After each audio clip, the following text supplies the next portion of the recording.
പ്രിയപ്പെട്ടവരെ, അസ്സലാമു അലൈക്കും. ഇന്നത്തെ പ്രവാചക വചനം അയൽപ്പക്കത്തിൻ്റെ പരിധി 40 വീടാകുന്നു. അന്നത്തെ കാലത്ത് 1400 ചില്ലാണം കൊല്ലങ്ങൾക്ക് മുമ്പ് റസൂലുള്ളാഹി പ്രവചിച്ച ഒരു വചനമാണ്. അന്ന് മദീനത്തും മക്കത്തൊന്നും കൂടുതൽ വീടുകൾ ഉണ്ടാവില്ല. ഇന്ന് നമ്മൾ ടൗണിലെ പോലെ തന്നെ നാട്ടും പുറത്തും വീടുകളൊക്കെ വന്നു തുടങ്ങി, ഇഷ്ടംപോലെ വീടുകളായി. അപ്പോൾ അതിൽ നിന്ന് മനസ്സിലാക്കുന്നത് നമ്മുടെ ഈ അയൽപ്പക്ക സൗഹൃദങ്ങൾ നിലനിർത്താൻ വേണ്ടിയാണ് 40 വീടുകളാണ് നമ്മളുടെ അയൽപ്പക്കത്ത് ഉണ്ടായിരിക്കുക എന്നാണ് റസൂൽ പറഞ്ഞിരിക്കുന്നത്. 40 വീടുകൾ നമ്മൾ കെയർ ചെയ്യണം.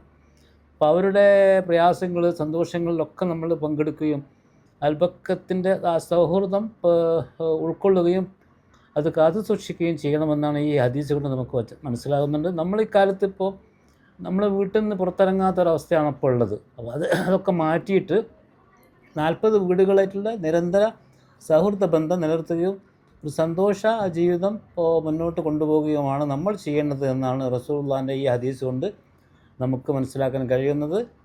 ഇത് നിങ്ങൾ ഉൾക്കൊള്ളുമെന്ന് പ്രതീക്ഷയോടെ നിർത്തുന്നു. അസ്സലാമു അലൈക്കും വറഹ്മത്തുള്ളാഹി വബറകാതുഹു.